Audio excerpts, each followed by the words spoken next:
Hello बच्चों, कहानी बिल्ली के गले में घंटी। एक शहर में एक बहुत बड़ा मकान था।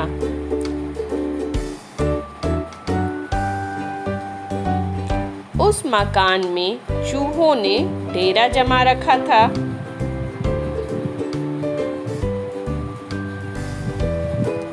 जब भी मौका मिलता वे अपने अपने बिलों से निकलते और कभी खाने की चीजों पर अपना हाथ साफ करते तो कभी घर के अन्य चीजें कुतर देते थे।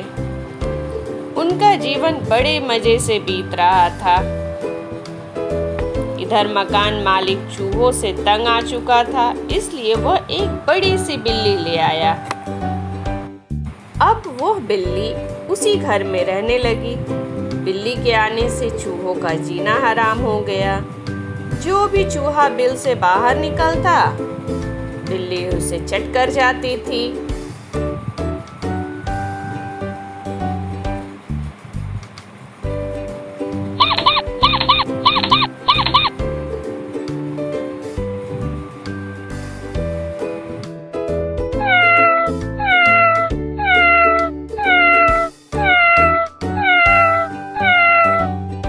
चूहों का बिलों से निकलना मुहाल हो गया था।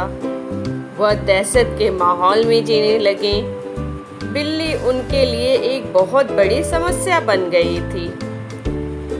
इस समस्या को दूर करने के लिए चूहों ने एक सभा बुलाई।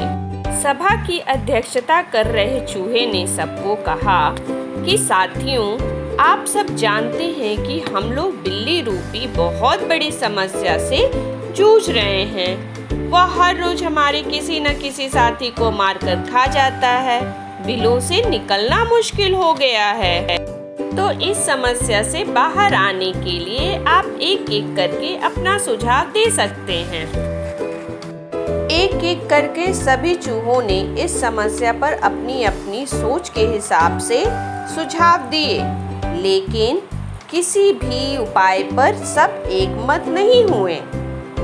तब अंत में एक चूहा उठा और चहकते हुए बोला, मेरे दिमाग में अभी अभी एक बहुत ही बढ़िया उपाय आया है। क्यों ना हम बिल्ली के गले में एक घंटी बांध दें। इस तरह बिल्ली जब भी आसपास होगी, उस घंटी की आवाज से हमें पता चल जाएगा और हम वहां से भाग जाएंगे। कहो, कैसा लगा उपाय? सारे चूहों को ये उपाय बहुत पसंद आया। वे खुशी से नाचने और झूमने लगे, मानो उनकी समस्या का अंत हो गया है।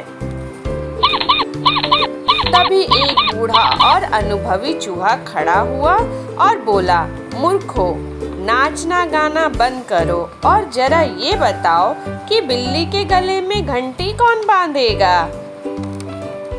ये सुनना था कि चूहों का नाचना बंद हो गया। बिल्ली के गले में घंटी बांधना अपनी जान से हाथ धोना था। कोई इसके लिए तैयार नहीं हुआ। सभा में शांति छा गई।